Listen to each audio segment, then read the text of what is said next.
Akashvani presents Morning News.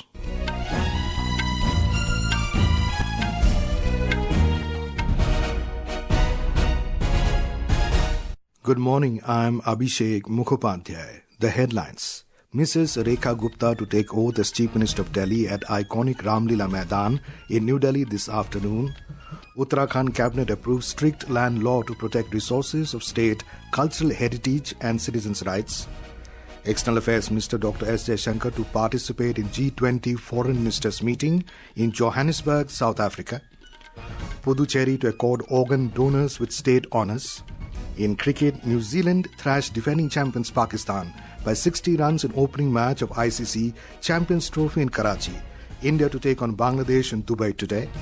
And in FIH Pro Hockey League, Indian men's team defeat reigning world champions Germany 1-0 in Bhubaneswar. Mrs. Rekha Gupta will be sworn in as the new Chief Minister of Delhi today. Her name was announced as the new Chief Minister following Delhi BJP Legislative Party meeting in New Delhi last evening. She met Lieutenant Governor Vinay Kumar Saxena at the Raj Niwas and staked claim to form the new government.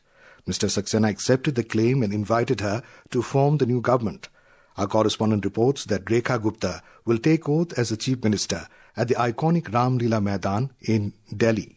Rekha Gupta will be the fourth woman Chief Minister and the second woman BJP Chief Minister of Delhi. The oath of office in secrecy will be administered by Delhi LG VK Saxena at around 12:35 p.m. Prime Minister Narendra Modi, Home Minister Amit Shah and Defence Minister Rajnath Singh, among others, will attend the swearing-in ceremony. Chief Ministers and Deputy Chief Ministers of around 20 states have also been invited to attend the event. Delhi Police has issued a traffic advisory in anticipation of large crowds. To manage the traffic during the event, certain diversions and restrictions will be in place. Suparna Saikia, Akashvani News, Delhi. In a social media post, Mrs. Gupta thanked the top leadership of the BJP for entrusting her with the responsibility of the post of Chief Minister. She pledged to work with full honesty, integrity and dedication for the welfare and development of the people of Delhi. धन्यवाद करना चाहूंगी अपने शीर्ष नेतृत्व का और आदरणीय प्रधानमंत्री जी का, जिन्होंने मुझ जैसी साधारण पृष्ठभूमि की बेटी को इतनी बड़ी जिम्मेदारी देकर के देश की बहनों का सम्मान बढ़ाया है। ये हर बहन के लिए एक प्रेरणादायक कहानी हो सकती है। साधारण मध्यम वर्गीय परिवार की बेटी को भी शीर्ष नेतृत्व तक जाने का मौका मिल सकता है। Rekha Gupta is the first-time MLA who has been elected from Shalimar Bagh seat. She began a political journey with ABVP at Daulat Ram College, Delhi University in 1992. She became the president of the Delhi University Students' Union. She has also served as the General Secretary of BJP Mahila Morcha in Delhi.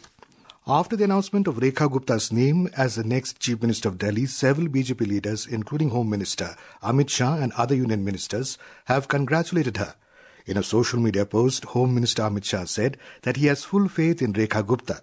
He added that BJP's new Chief Minister in Delhi will work with dedication in the direction of the resolution taken by Prime Minister Narendra Modi to make Delhi one of the top capitals of the world.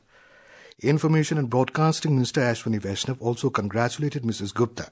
In a social media post, Mr. Vaishnav wrote that he looked forward to working with her on developing IT ecosystem and railways in Delhi under the leadership of Prime Minister Narendra Modi. Outgoing Delhi Chief Minister Atishi and Aam Aadmi Party National Convener Arvind Kejriwal have congratulated Mrs. Gupta on being elected as the new Chief Minister and expressed hope that she would fulfill all promises made during the election campaign. In Uttarakhand, State Cabinet has approved a stringent land law preventing people from buying limitless land, officials said. Soon after the Cabinet decision, Chief Minister Pushkar Singh Dhami in a post on X said that fully respecting the long-standing demand of the people of the state and the sentiments, the Cabinet has approved the strict land law.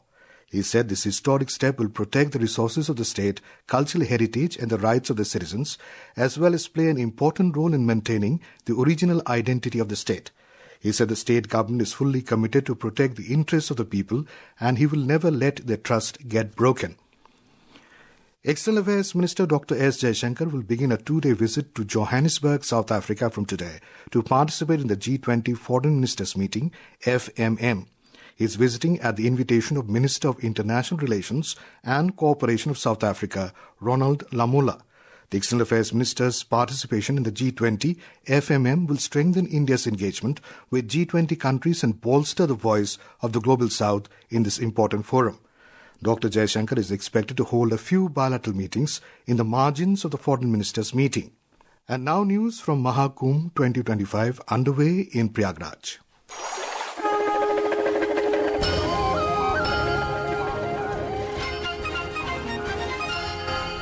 A symposium on spirituality and culture, Mahakumbh Dialogue, Spiritual and Cultural Heritage of India, was organized at the Kala Kumbh complex during the Mahakumbh in Prayagraj. The symposium highlighted the significance and references of the Mahakumbh throughout history, featuring delegates from UNESCO, Allahabad University and other educationists. We have a report. The program was inaugurated by UNESCO Director of the South Asia region, Tim Curtis, along with Professor Hiram Chaturvedi, former head of Department of History at Allahabad University. In his address, Mr. Curtis highlighted the significance of Kumbh and mentioned that UNESCO recognized the Kumbh Mela as an intangible cultural heritage of humanity back in 2017. He added that its social, economic and environmental impacts were being monitored since 1923. He said that the Kumbh Mela provides a new vision to the world as a natural and cultural heritage. Professor Chaturvedi, while highlighting the historical aspect of Kumbh, said that Kumbh Mela is also mentioned in the travelogue of the 7th century Chinese Buddhist monk Huan Sang. The symposium was organized by the Department of Culture, Uttar Pradesh and Prayagraj Mela Authority. With Abhishek Kapil, Adarsh for Akashvani News, Prayagraj.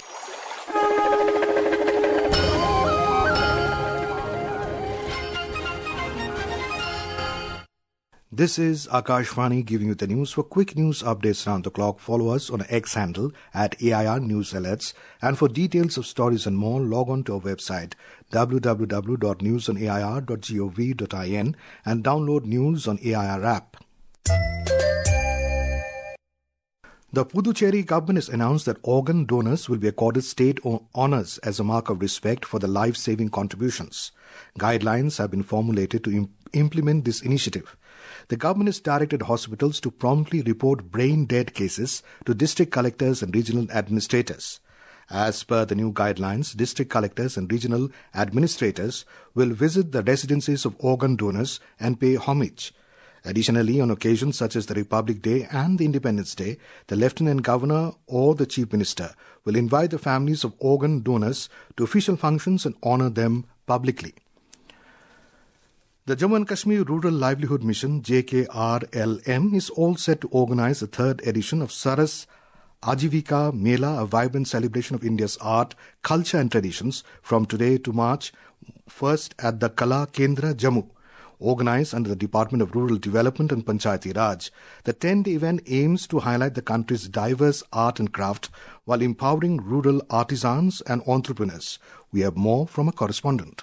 The fair will feature 70 stalls representing 17 states, offering a wide range of handmade products including textiles, jewellery, pottery, woodcraft, metalwork, paintings and home decor. A special culinary section will showcase traditional delicacies prepared by self-help group members, featuring regional favourites such as Kashmiri Wazwan, Dogri cuisine. Additionally, live demonstration of crafts such as pottery, grass handicraft, basodi art, capturing the spirit of rural artistry and the cultural legacy of the region. Cultural performances by local artists will be a key highlight, showcasing the rich artistic legacy of Jammu and Kashmir. The fair will provide a unique platform for rural women artisans associated with Deen Dayal Antyodaya Yojana NRLM to exhibit and sell their products directly to consumers. This is N. Gulshan Rana for Akashvani News from Jammu.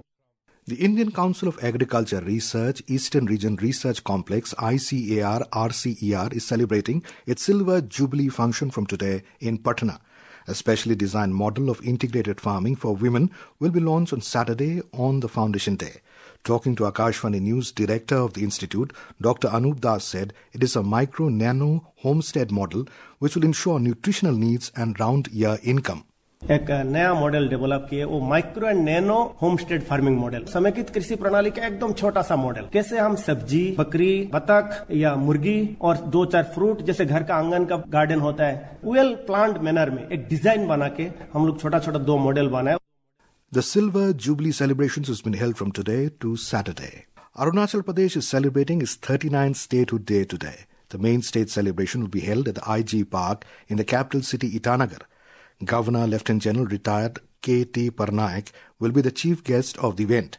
Chief Minister Pema Khandu and Union Minister of Parliamentary Affairs and Minority Affairs Kiran Rijiju will also attend the celebration. And now some news from the world of sports. We have a detailed report covering updates from cricket and hockey.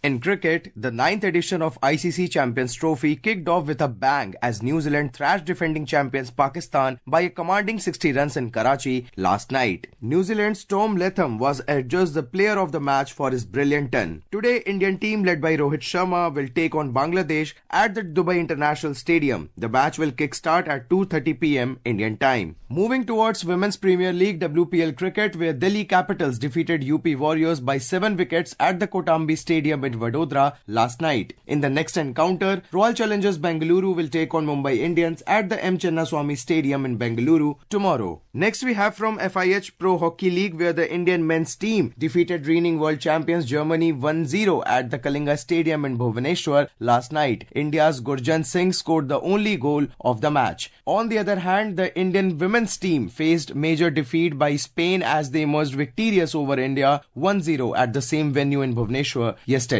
With Sayukta Yadav, Chirag Jha, Akashwani News, Delhi. Israel has received the list of the deceased hostages who will be transferred from Gaza today. Prime Minister Benjamin Netanyahu's office informed this in a statement yesterday. In a social media post, the PMO said it has updated the families of the hostages via the representatives of the Israel Defense Force.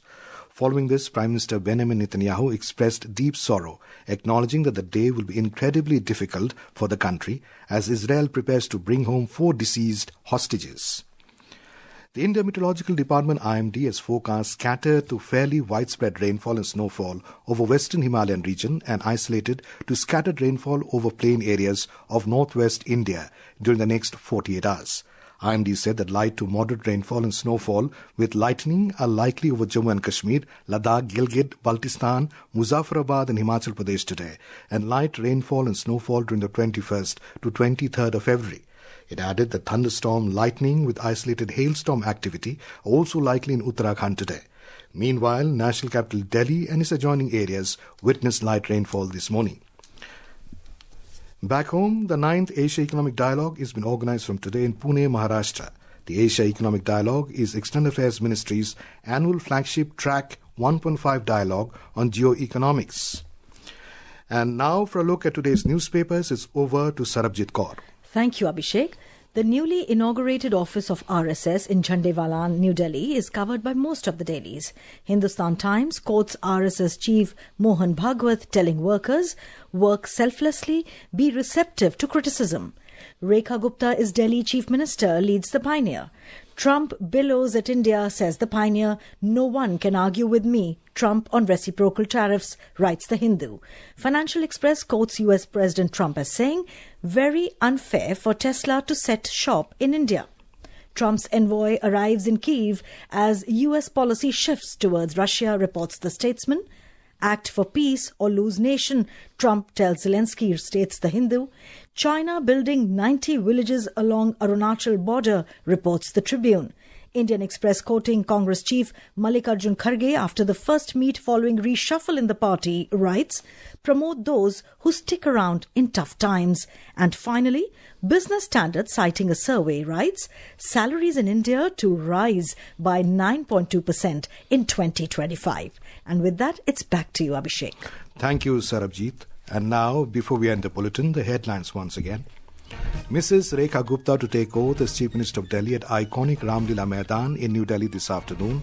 Uttarakhand Cabinet approved strict land law to protect resources of state, cultural heritage and citizens' rights. External Affairs Minister Dr. Jaishankar to participate in G20 Foreign Ministers meeting in Johannesburg, South Africa. Puducherry to accord organ donors with state honours. In cricket, New Zealand thrashed defending champions Pakistan by 60 runs in opening match of the ICC Champions Trophy. In Karachi, India to take on Bangladesh in Dubai today. And in the FIH Pro Hockey League, Indian men's team defeat reigning world champions Germany 1-0 in Bhubaneswar. And with that, we end the morning news. Have a nice day.